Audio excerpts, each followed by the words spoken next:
Welcome to your favorite YouTube channel, Uday Bhansa's English or Learn English with Uday Bhans. Today's topic is about the parts of sentence. Parts of sentence. At first, we should know what a sentence is. What is sentence? That means a systemic combination.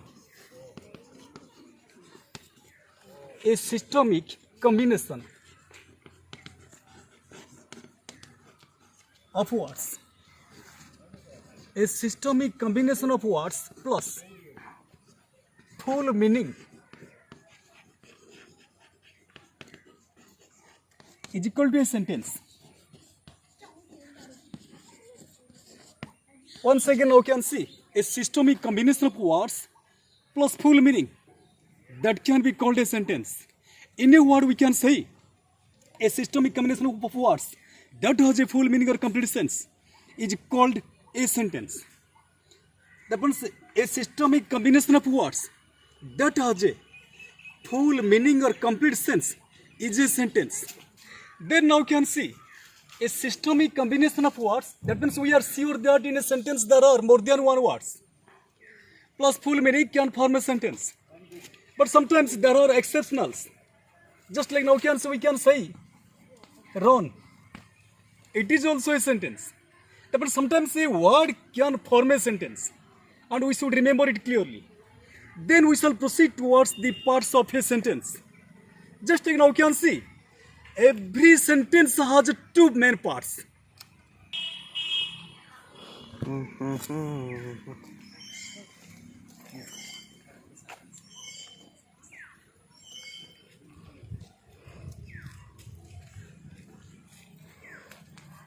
So we should know about the parts of a sentence. Parts of a sentence. Every sentence has two main parts. That means sentences have various parts. Sentences have various parts. But every sentence has two main parts. What are the two main parts? The first one, that is known as subject. Then another one that is known as predicate. Every sentence has two main parts, subject and predicate. We cannot say it first, it is second. But we can say that there are two main parts of every sentence and they are subject and predicate. Now a question arises, what is subject, what is predicate? Now, so every sentence has two main parts, subject and predicate. At first we should know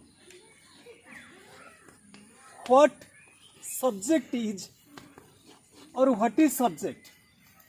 What is subject? Answer. The part of a sentence. The part of a sentence. Part of a sentence that names.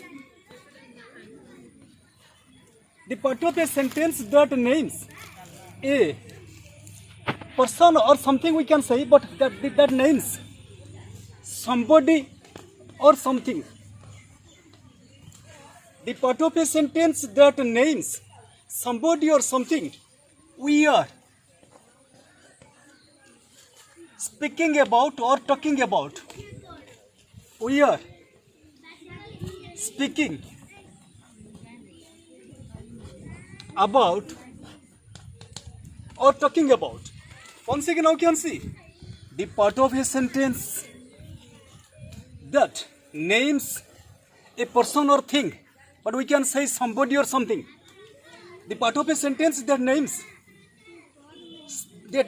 somebody or something or a person or a thing we are speaking about is a sentence. Not is a sentence, but it is a subject. The part of a sentence that names somebody or something we are speaking about is a subject. So the part of a sentence that names about somebody or something we are talking about is a subject. Or example, Sarita is clever. Here Sarita it refers to somebody and we are talking about, so it is a subject or it is a subject. It refers to somebody. Another one, another example. Water is life. Water is life. And here water refers to something, so it is also a subject. So the part of a sentence that names somebody or something we are speaking about or we are talking about is a subject. Or another definition of a subject, the part of a sentence, the part of a sentence to which, the part of a sentence to which the verb agrees. The verb agrees is a subject. Once again, now you can see the part of a sentence. It is another definition of subject. The part of a sentence to which the verb agrees is also a subject. Example: I am poor. I am poor. Here verb is am, and we should ask am to which it agrees, and that is I. So here I is the subject. That means the part of a sentence to which the verb agrees is a subject. Then we should proceed towards predicate. What is predicate? And its definition is quite easy. The part of a sentence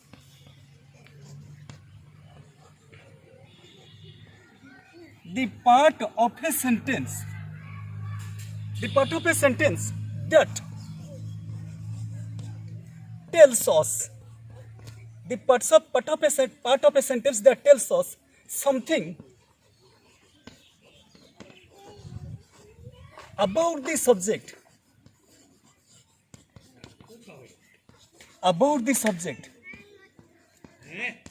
Once again, now you can see the part of a sentence that tells us something about the subject, that is a predicate. Once again, now you can see the part of a sentence that tells us something about the subject is a predicate. Example: Murli is good. Murli is good. Here Murli is the subject. And is good, this is a part. And this part tells us something about Murli, and that is the subject. And as this part tells us something about the subject, so this part is called a predicate. Words used in subject. Words used in the subject or in subject. That means in a subject we can find one word or more than one words. Example: I am a boy. I am a boy. Here I is the subject and it has only one word. So here the subject consists of one word. Another example: our teacher is dot. And here the subject is our teacher and it has two words. Another example: our Sanskrit teacher. Our Sanskrit teacher dot. And here the subject is our Sanskrit teacher. That means 1, 2, 3. This particular subject has 3 words. Another example. Here I can write another example. Our new Sanskrit teacher dot. And our new Sanskrit teacher dot. And this part is also called a subject. And it has 1, 2, 3, 4 words. In this way, in a subject we can use one word or more than one words. But if in a subject there is only one word, that must be a noun or a pronoun. Example, water is life and it is noun. Water is noun. Another example, he is poor and here he is a pronoun. So in this way we can say that if a subject has one word, it may be a noun or may be a pronoun. Words used in the predicate. That means a predicate can be formed with one word or more than one words. Example, birds fly. Birds fly. And fly is the predicate and it has one part. Or it depends as it is that this predicate has one word. Birds fly, this predicate has one word. Another example, birds, or we can say the birds have been flying. The birds have been flying. And have been flying is the predicate part. And it has 1, 2, 3 words. That means we are sure that a predicate has one word or more than one words. But the head word of the predicate is verb. And the head word is of the predicate is verb. Here fly is the verb and here flying. That means have been flying, we can say a verb. But flying is the main verb. Next we shall proceed towards the functions of subject. Function means use. That means in sentences, subjects are used in 3 different positions. So we can say that means in every sentence, subject can be used in 3 different positions or places. What are they? The first one, front position. Front position. The first one is the front position. Example, we can say Mitali is clever. Mitali is clever. And here Mitali is the subject. And it comes at the first of the sentence. So, such type of use of subject is known as front position. Because it is used at the beginning of a sentence. Next, another one. Mid position. Mid means middle. That means when the subject is used in the middle of a sentence, and that is known as mid position. Example, where is Mitali? Where is Mitali working? Where is Mitali working? And here, where is Mitali working? Mitali is the subject, and it is used at the middle position. So, such type of function is known as mid position. Another function is end position. That means when the subject is used at the end of sentences, and that is known as end position. Example, where is Mitali? Where is Mitali? And here, Mitali is the subject, and it is used at the end of the sentence. So in this way, I think that I have given complete information regarding the 3 positions or three functions of sentences. The first one, that is front position at the beginning, and mid position, that means at the middle, and the end position at the end.